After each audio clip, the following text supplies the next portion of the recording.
All right. Well, my topic was current issues in choral music education.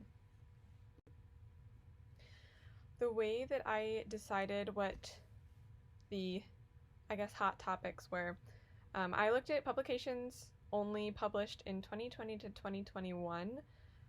I did most of my research in January because I wanted to get a head start on this project, so I did not look at a lot that was published in 2021. So most of the data, if not all of the data, is from 2020. I looked in Music Educators Journal and the Choral Journal. I tried to focus on choral education because that's what this course is about, or choral education, and I also looked at things that are relevant through all music education. I avoided topics that I knew would be talked about later in projects like this, such as COVID-19 related articles, as well as topics that we've kind of touched on in class. And then after I did all of those things, I started to read a whole bunch of articles. I did not read everything, but I looked for the themes in what I did read, and the more I read, the more that certain topics stuck out as being, like I said, hot topics, or topics that kept being talked about. And those are the topics that I focused on for this presentation. I reduced my long list of articles that I had read based on the articles that were written very clearly and concisely. Since there were multiple articles on the same subjects, I chose the ones that kind of summed everything up very nicely. And then the reason I asked you to read the article about policy is because this was a topic that was written about probably more than the other topics that I had read. And it was a new topic for me. I mean, I know what policy is, and like it had always been something that was kind of there, but we didn't talk about it super in detail or the importance of it. So it was new in that way for me, and I thought maybe it would be for you as well. So yeah. So what is being talked about? I found about 4 main categories, I guess, if you will, that I saw themes of in the articles that I was reading. So the first one will be the individual, which we've kind of touched on in class, but not in the ways that I found in these articles. And then curriculum and assessment, something we talk about very often in music education, but some of the ways that they were talked about in these new articles was new and different, and I thought would be important to share. Advocacy and policy, kind of already explained that one. And then new science about music. So, the individual. One of the biggest themes in these articles that focused on the individual student was that groups don't learn, individuals do, which I just thought was important, and we've kind of touched on that in class, but again, I just thought it was important. Also, this dualism of the choral experience, and that's basically just the group experience versus the individual experience. They happen at the same time, and they can be the same or different. An example of what this means was given in one of the articles, and basically, let's say that the tenor section is singing a passage out of tune, and you go in to fix it, and you do some things, and you have them sing it again, and they sing it in tune. So that moment is a group success. But say while you were fixing it, there was one student, one individual, who decided to stop singing. And then you had everyone sing it again, minus this one student, and the problem was fixed. So the group experienced success, but the individual experienced self-blame probably, and they didn't experience success, so they still don't know how to sing that specific passage in tune. So just the idea that there are multiple experiences happening at once, the group experience, I think, as teachers is what we focus on the most. Another thing that was talked about quite a lot was self-regulated learning, and that basically is important because it's a strategy or a habit of the mind that learners use to take control of their own learning. And this touches on Zimmerman's social cognitive theory, and that is when a student cycles through 3 phases, which include forethought, performance, and self-reflection. In order for this process, the Zimmerman's social cognitive theory, to be successful, the teacher must create an individualized environment by using individual rhetoric and providing opportunities for reflection, individual assessment, as well as self-assessment.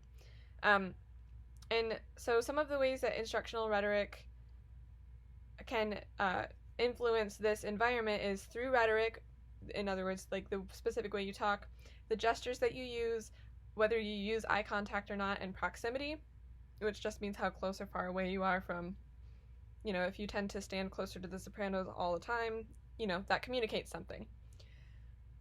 This other idea was talked about a lot, and this is self-efficacy. And self-efficacy is basically an individual's evaluation of their ability to successfully complete a task. And so there are 4 different sources of information that individuals kind of collect to interpret their own self-efficacy. And that is an active mastery experience, which basically means what are their previous experiences with this specific task. Were they successful or did they fail at the task?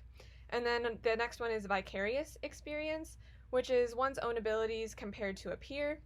The next is verbal social experience, and this is basically the opinions of one's abilities expressed by others.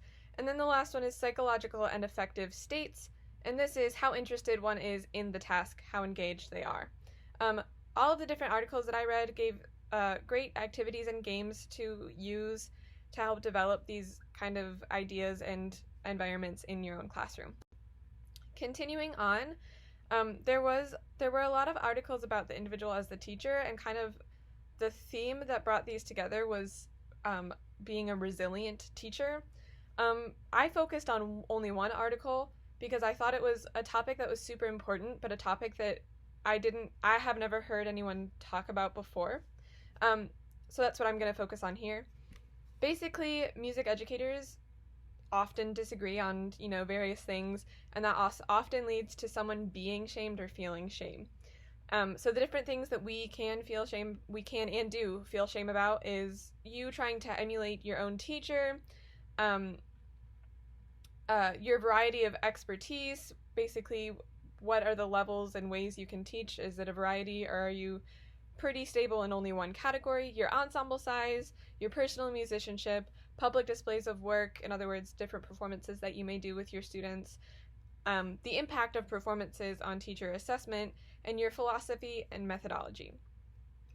So they differentiated between shame and guilt, which I think is extremely important.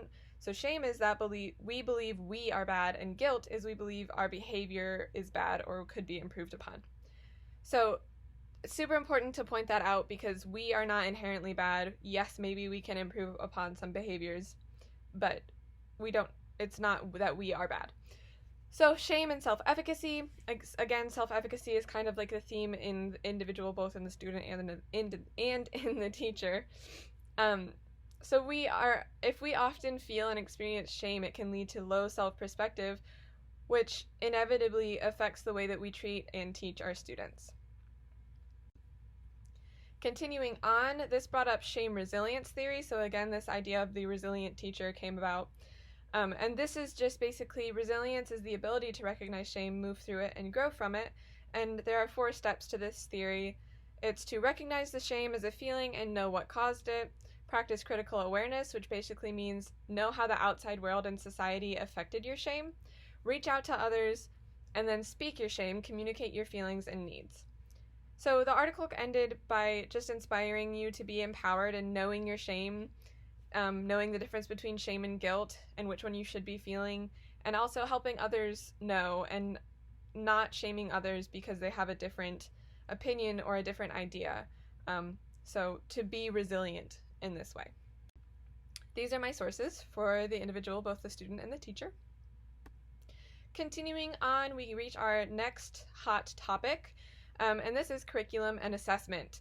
So yes, we talk about curriculum and assessment literally all the time, but I found some different ideas talked about in 2020 that I thought were important to share. So curriculum has had an increase in standardization, which has prioritized and assessed students based on cultural assumptions about knowledge and skills that are valued. In other words, students who do not hold the same perspectives are at a huge disadvantage in our classrooms.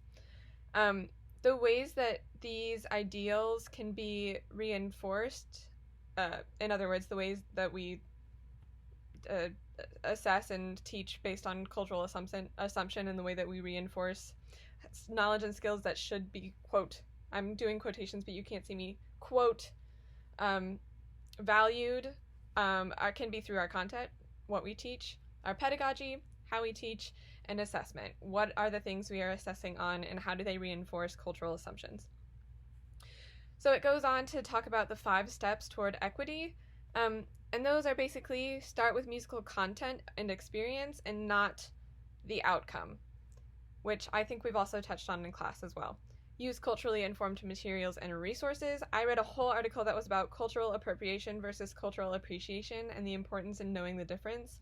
I would highly recommend that read. I don't have a ton of time to go into that, but I think it would be a really important article for us all to read. The next step would be identify essential knowledge, skills, and dispositions. Next step, write culturally informed learning outcomes. And then the last step would be to assess student learning achievement accordingly. In other words, we're not only aiming to teach strictly Western tradition. We should branch out, we should know about different cultures, and we should assess the students accordingly. If we're doing a Western traditional song, sure, maybe we should assess them on those standards. However, if we're doing something completely different, which we should be doing in our classrooms, assess them accordingly, know what needs to be assessed based on what you're teaching.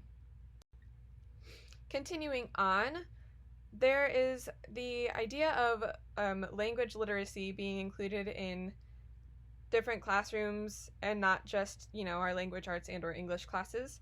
So language literacy is no longer only referring to reading and writing, but it also includes oral communication, collaboration, critical thinking, and one's ability to learn.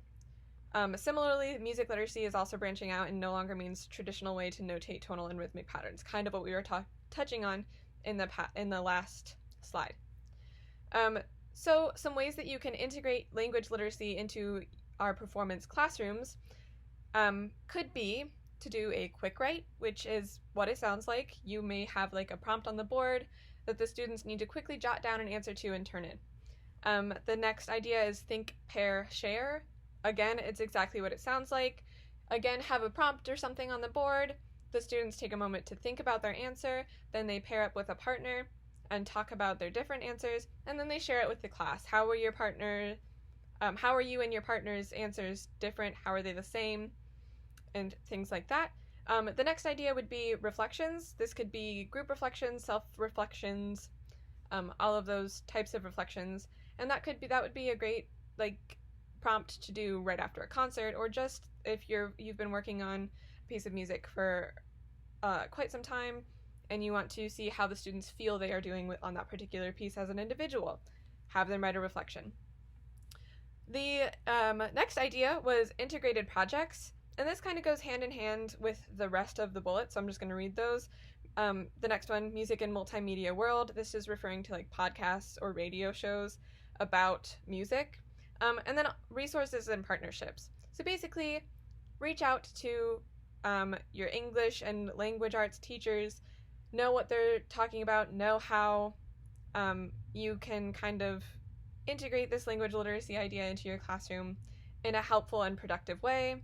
And then also, don't be afraid to allow your students to kind of branch out into the multimedia world and experience music in other ways by talking about them, by, maybe doing some type of review of music, just being creative in ways like that. So integrating musical knowledge across other contexts of students' lives and using multimodality in your teaching of literacy allows students to experience a deeper understanding. So it can help, yes, both language literacy throughout the school, but it can also help their musical knowledge and understanding. These are my curriculum and assessment sources. Continuing on, we get to advocacy and policy. So, what is the problem with policy? It's basically often used for power and a way to manage people, and teachers often don't get to be part of the decision making. Why is policy know-how important? Teachers should not be subject to policy, but instead be a part of the process and decision making. Policy is everywhere. It's in the bell schedules, it's in the standards that we use, it's in when grades are due. It's a lot of the reason that we do a lot of the things in our classrooms. Policy can be from national, state, local, and district levels, and knowing where specific policies come from can be important in shaping and making your own policy into action. So, policy as advocacy. Basically, when you use policy as advocacy, you can focus on fostering an understanding in other people, you can develop a common ground with them, and you can mobilize support for action. So policy is not a substitute for just our general advocacy that we kind of do all the time, but it can be a way to help that process along. So advocacy, who, what, when, where, why, and how. Pretty self-explanatory, but just thought it was important to note.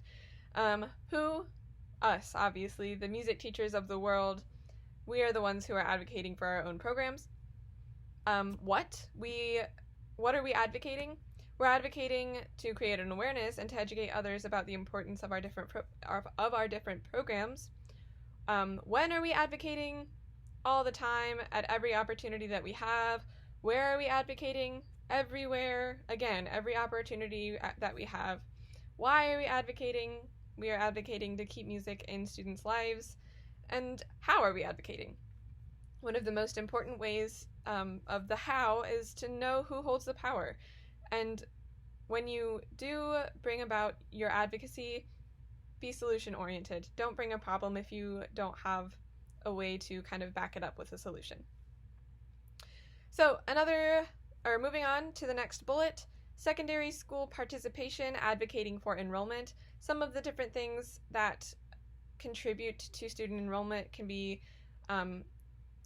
lack of enrollment, I should say, can be financial problems, can be their socioeconomic status, can be parent and or guardian participation, can be tradition and repertoire in your own classroom, and it can also be scheduling. So just kind of knowing all of these things and trying your best to find ways around them and advocate for students to be involved if they want to be is super important.